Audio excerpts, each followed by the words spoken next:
GL sinabing para sa kanya ang Isabuhay 2024. Mga MCs gustong manalo si Beatroom. Luxuria vs Mama Ani uploaded na. So tara. Uploaded na nga ang nangyaring laban sa pagitan ni Righteous One at Badang. Nag-freestyle lang si Badang sa laban na ito. Samantalang si Righteous One naman ay may sulat pero hindi ganun kadiin ang mga bitaw niya. Kaya kinapos siya para manalo na naig ang pagiging kupal ni Badang.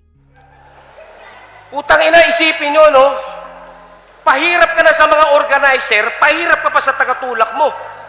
Kung ako ang magulang mo, ipapaampun ko to sa ayaw ng mga taong umampun sa'yo.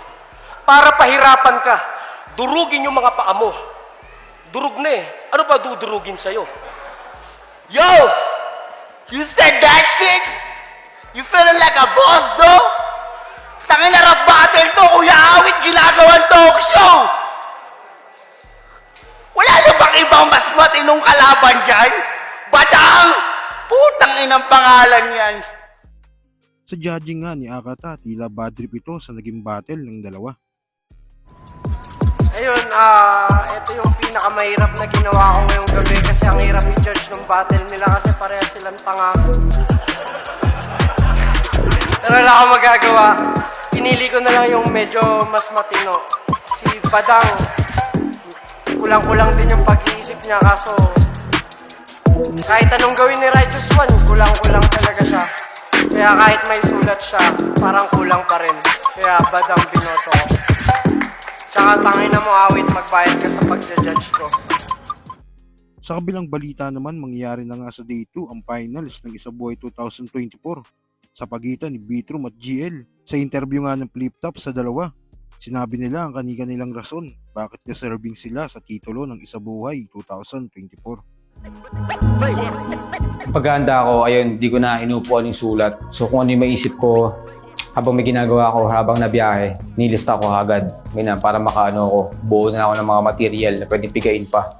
Tapos syempre, dating tayo sa punto ng pagsasalansa ng naratibo ng isang round. Doon na yung parang times na uupuan yung material. Kada laban ko, pinupuspusan ko ng paghahanda. Ako yung dark horse. Tinanggap ko na sa akin yung hate, na sa akin yung mga negative side. Gagamitin ko yan para magpatuloy sa championship. Nakikita ko. Gusto ko ako champion. Dapat ako mag-champion. Siguro kasi binibigay ko lahat every time. Next level man or different level lang. Yun, hopefully mag-pay off siya up to the end. Battle for the ages. Expect the unexpected. Ano pa ba? Congrats sa inyong dalawa, boys. Manalo matalo, tingin ko talagang marka na rin to sa kasaysayan ng liga. Nakakatuwang isipin na sa kabila ng lahat ng pagdududa sa Flip Top at sa mismong Isabuhay tournament ngayong taon, sa bracketing at sasara ng Day 2 natin ng AON 15 at ipaalala sa inyo na mapa year 1, year 2, 3, 4 hanggang 14 at sana hanggang year 15, 16, 17 laging magkakaroon ng susunod na pangalang bagong abangan o kaya pangalang tatatak sa inyo at hindi nyo na makakalimutan at hanapin palalo lalo sa panahon na kapag tumanda na sila at hindi kasing dalas lumaban, no? Shoutout sa inyo dalawa sa binuhos nyo ngayong taon. Di biro yan. Congrats pa rin agad. Sa kabilang balita pa, dehado nga ang maituturing si Beatroom sa paparating na laban nila ni GL. Dahil hindi naman inaasahan noon si Beatroom na makatungtong sa finals. Samantalang si GL ay expected na. At yung Isabuhay run nila ay mas mahirap yung mga pinagdaanan at tinalo ni GL kumpara sa dinaanan ni Beatroom. Si Beatroom, mga tinalo niya bago makarating sa finals. Marshall B, G-Clown at Slack 1. Kay GL naman, JD, Sorhenyo at EJ Power. Dahil nga sa dark horse na may tuturing si Beatroom at dehado talaga siya dito. Kaya mga MCs tila gusto nilang mag-champion ay si Beatroom dahil iba daw pag si Beatroom ang nakakuha ng titulo ng Isabuhay. Sino talaga? Hindi, pero gusto ko mag-champion si Vito. Pero alam ko rin naman na ano yun medyo alanganin pa. Pero Iba yun pag si Vito man nag-champion. So, ang bias mo? Kasi parang ano ni GL parang prime or meta niya kumbaga panahon niya ngayon So isa yun sa mahirap i-break. Kumbaga pag ano yung kalaban mo, parang siya yung crowd's favorite kaysa sa'yo. Yung parang mga ganon. Lalo na technical, tsaka sobrang galing ni GL ngayon talaga. Sa style na gamit niya. Kung may bias pa akong isa, gusto ko si Beatrum. Kumbaga parang ano lang, sobrang kupal lang na ano. Dito ako sa underdog. Beatrum ako. Beatrum. Yun! Magiging So, crowd favorite at ang nakakabilib kay Beatrum kung paano niya kinuha yung crowd sa bawat baitang na tinatahak niya papunta kay GL. Na, putik, hindi ako crowd favorite pero yung crowd paano niya nakuha, napapasunod yun na napapasunod sa kanya.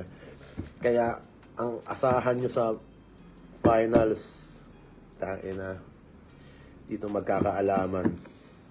Pero kung matalinuhang bara talaga, GL, kung pasakita naman, Beatrum,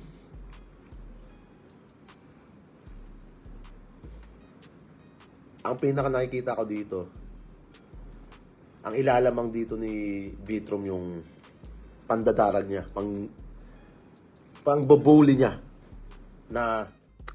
At sa uling balita, na-upload na nga ng PSP ang laban sa pagitan ni Mama Ani at Luxuria. Sa round 1 nga ni Mama Ani, maganda pa ang panibalaan nito. PSP game! Hoy! Heidi Diaz! Piling mo, sarap mo. Huwag kang piling chikas, mukha kang tatay ng mga anak ko. Pero sa mga sumunod na round, kinain na siya ng presensya ni Luxuria. Pinaramdam niya kay Mama Ani na mali siya ng paghamon sa kanya. Burikat! Pokpok malandi babaeng para sa lahat! Hindi ka na nadala, nagpadali ka agad. Imbes alagaan mga supling, mas pinili mo pa rin magparami ng anak sa iba't ibang lalaki na palpak. Kala mo kung sino malakas. Bitch, dali na back to work. Ba't may kadiri dito sa taas? Para kang si Hardy na nagtutwerk. Pasisiritin ko yung katas. Itong mami mapapasquirt. Kay batas ako na mismo naglabas. Para talagang yanig to Mother Earth! Yeah! Pero sa round 3 naman ni Mama Ani, tila nakabawi naman ito sa tulong ni Lanceta. Wala na akong gagamitin na talong! Mangangatay ka't manginginig sa vibrator na nakakuha! Itong kamay niya, tamang pamparelax! Tikol jakol! Pagka-deluxe, negotiable! Ganyan si Lax! Pang-unli pops! Parang chillax! Disposable! Ang laki ng suso mo! So kayo ba, ano masasabi nyo sa 2v1 na ito? At sino ang gusto nyong makakuha ng titulo ng isa buhay ngayong taon? Kung ano man sa loobin mo, comment mo lang sa baba na mapag-usapan natin yan. So yun lang, God bless.